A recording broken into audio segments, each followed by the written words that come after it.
you imagine you're excited because your baby's first bite is a dead pig?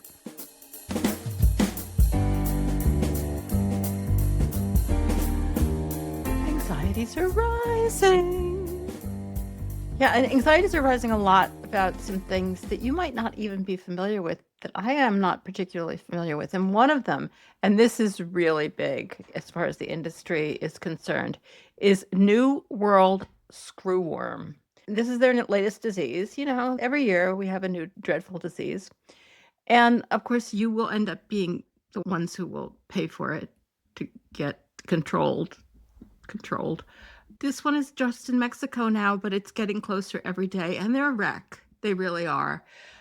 This is from Ag Daily. The growing outbreak of New World screwworm in Mexico has triggered serious concerns for U.S. agriculture. First detected in Chiapas, I hope I'm pronouncing that right, in November 2024. New World screwworm has now breached containment threshold, spreading more than 127 miles beyond the secondary buffer zone into Oaxaca and Veracruz. This means that it's getting closer and closer to the U.S. border, which, diseases don't really respect borders. I'll just take a quote here. The way that you control it, or at least they think that you do, is to release sterile flies. I think that's sterile male flies, to control the wild screwworm populations. So there's all these screwworms out in the world, and they breed a whole bunch of other screwworms. This whole world is so sick, that are sterile. And then they mate with the screwworms who are out in the wild, and then that stops it, though apparently it doesn't stop it. It has been the primary tool in keeping the pest at bay, this article says. Apparently it's not doing a great job. The Panama facility, that's where they breed most of the, or maybe all of them, of these sterile screwworms, currently produces 100 million sterile flies per week. But with the outbreak advancing north, this is no longer enough to maintain the biological barrier between Mexico and the U.S. What is the biological barrier? I mean, it's the border. It's a river, I guess. And they go on to talk about all of the economic implications, all of the dreadful things that are going to happen. Nowhere in here is mentioned, anything about what might happen to the animals, other than in the way it would affect humans. The economic implications are staggering. According to the USDA, a screwworm outbreak in Texas alone could cost $1.9 billion annually because it's home to 12.5 million cattle, and it holds 14% of the U.S. herd. We have a herd, apparently.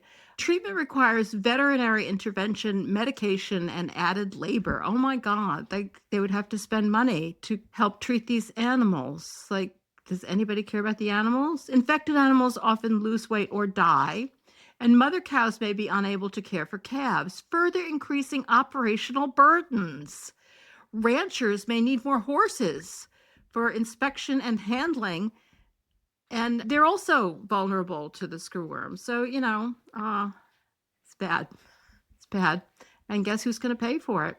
Because they want expanded facilities. They don't want to just rely on these facilities in Panama. They want expanded facilities in the U.S., and even then, rebuilding control will take years. I have a second article about this because everybody's talking about it.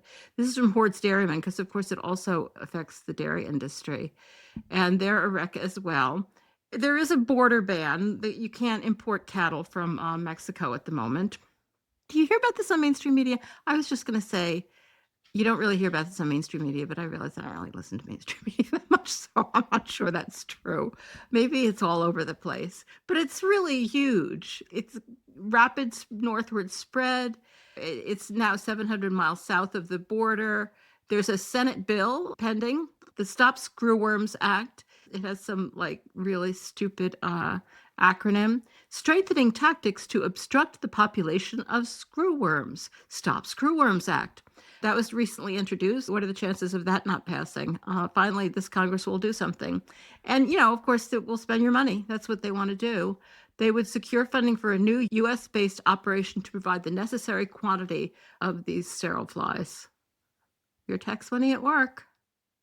Doesn't even talk about what kind of effect it has on the animals or how much they suffer or anything like that.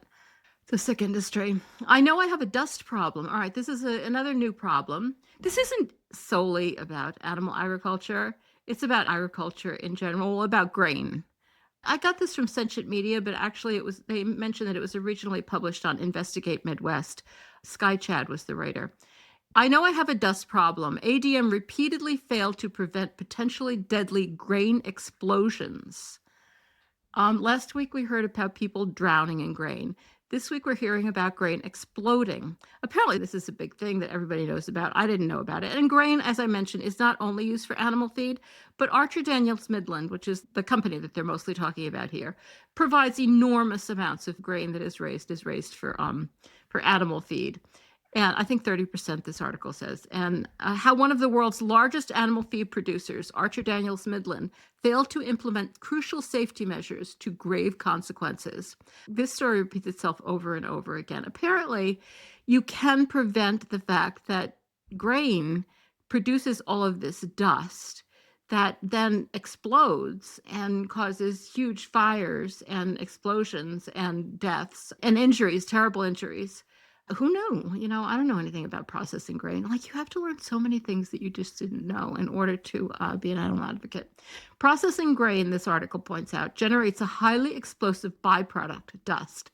Industry guidelines recommend and experts encourage that companies install machines to capture airborne dust and routinely clean dusty areas. This is a very long article. I recommend you read it. It outlines a number of different incidents in which these explosions have occurred, particularly at ADM facilities, and how they could be prevented.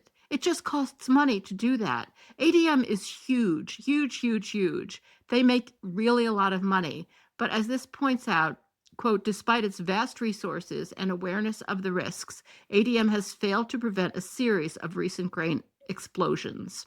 In total, one person has died, and 15 employees and first responders have suffered life-changing injuries. And the injuries they describe, when you hear like, oh, this many people were injured, you don't really know whether they stubbed a toe. We're talking about third-degree burns and really, really dreadful injuries. There have been government investigations.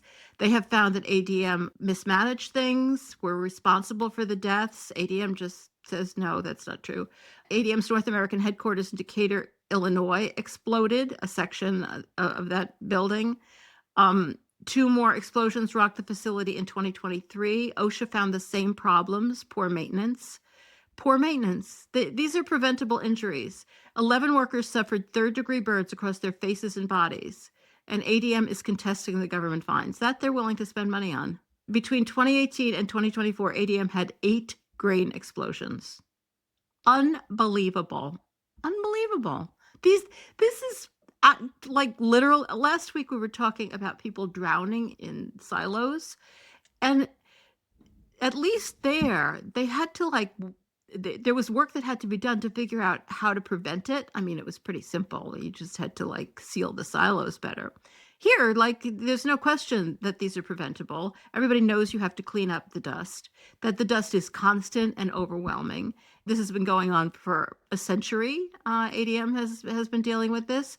In one incident, they allowed first responders to, like a firefighter's would, to douse a smoldering silo, which is apparently the worst possible thing that you can do, and caused a much, much worse explosion. So this is all preventable.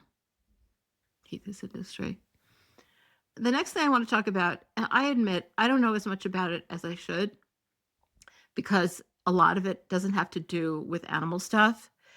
But you may have heard about the latest Make America Healthy Again report. It was a huge report, and it's been quite controversial, and apparently quite controversial within the meat industry. I don't see why. But then, I want the report to say everybody should stop eating meat because it's a highly processed food and it's terrible for you. But it didn't say that. So I'm like, well, they got off. There's nothing in here really about the meat industry specifically, but they are very, very upset. You can read the full report in the New York Times. I'm just gonna read an excerpt from it because it covers a lot of different issues, not all of which are things that we necessarily, we care about it as humans and as citizens, but not necessarily as animal advocates. The food American children are eating, it focuses a lot on children. The American food system is safe but could be healthier. Yeah, no shit. Most American children's diets are dominated by ultra-processed foods, high in added sugars, chemical additives, and saturated fats, while lacking sufficient intakes of fruits and vegetables. And one thing that the industry probably doesn't like here is that this report actually supports this consumption of fruits and vegetables and also supports subsidies for them. Every penny that goes to fruits and vegetables is a penny you're taking away from the pork industry.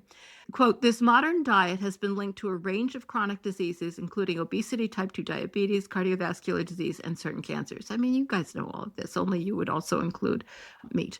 The excessive consumption of ultra-processed foods has led to a depletion of essential micronutrients and dietary fiber, while increasing the consumption of sugars and carbohydrates, which negatively affects overall health. Now, I'm not going to dispute this. Like, just because I'm an animal advocate doesn't mean I don't notice that, like, a lot of the cereals and foods that the kids eat outside of animal foods are like total and complete crap. The really, really unfortunate thing is that the industry has managed to include Impossible and Beyond Burgers in that, which I think is insane because they're better for you than meat. But, I digress. This report does not deal with that at all. Nearly 70% of an American child's calories today come from ultra-processed foods, increased from 0 100 years ago. That is really an interesting statistic, many of which are designed to override satiety mechanisms and increase caloric intake. Ultra-processed foods make up over 50% of the diets of pregnant and postpartum mothers. All right. I mean, the report is very, very long. I'm just grabbing that. That's kind of an introductory paragraph talking about like what the problems are. It doesn't really talk about meat at all, as far as I can figure out. I can't say I read it in total detail. But the pork industry, they're a wreck. They're a complete wreck. Despite MAHA report implications, Statler, he's the president of the National Pork Producers Council, says U.S. pork producers work to fill protein gap. It almost sounds as if they think that they were specifically criticized in this report. And that really makes me happy.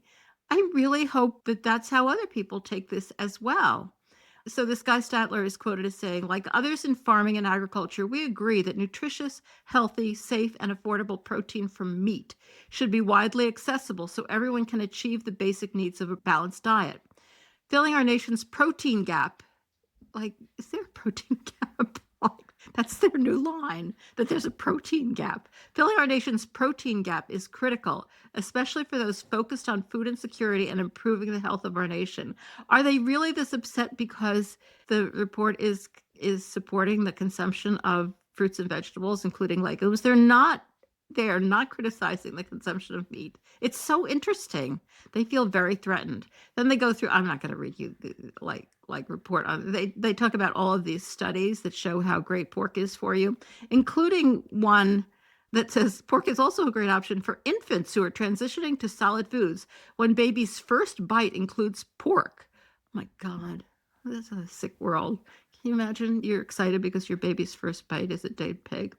Anyway, and they say that farmer input was lacking from the MAHA report, that it's misleading. But two of the other things that I noticed in the MAHA report, which I think might be particularly upsetting them, even though they were not being criticized really directly at all. One is the use of pesticides.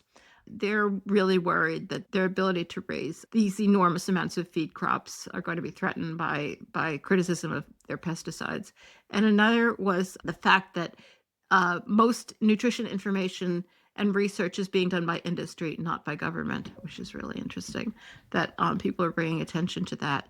So, yeah, and the whole idea that a third thing, probably the most important, the idea that even though there has been some improvement in providing subsidies to what are called specialty crops, which is such an insane term, which include fruits and vegetables, of course, there should be a lot more. And so overall, I guess there are some interesting threats to the meat industry here, but the way they're reacting just shows how used to they are to just being catered to all the time. And they're upset, and anything that upsets them makes me happy. Well, not anything. There could be things that they find upsetting that I would also find upsetting. All right. Finally, this is a stupid article, but I just wanted to add it because it's from the UK. It's from something called Farmer's Guardian. Vegan activists spying on farmers with drones. And the government was recently asked how it is protecting farmers from being spied on by vegans. All right, well, it's about some farms or, animal use facilities have been witnessing drones going over. And apparently, it's not illegal to use drones in the UK, except under certain conditions. They have no idea what the conditions are. They're just saying, this is terrible, this is terrible, this is terrible, and it has to be stopped. And there's no information in this article, which is why I said it was kind of a stupid article about what's legal and what isn't in the UK regarding using drones. But I just think it's fascinating because, what are drones trying to do? They're just trying to see what's happening. That's all. Like they're not arguing that they're taking this drone footage and faking things the way they do with undercover footage from animal rights activists who go into facilities. No, they're just God forbid anybody should take a photograph of what they're doing. They really hate that, don't they? And that's one of the reasons their anxieties are rising this week. Thank you so much for joining me on my new little Rising Anxieties podcast. I hope you'll tune in and I hope you'll subscribe. If you're not subscribed on YouTube, please do so, even if you don't watch it on YouTube, because it really helps us out. If you're not subscribed to the podcast, please do that as well.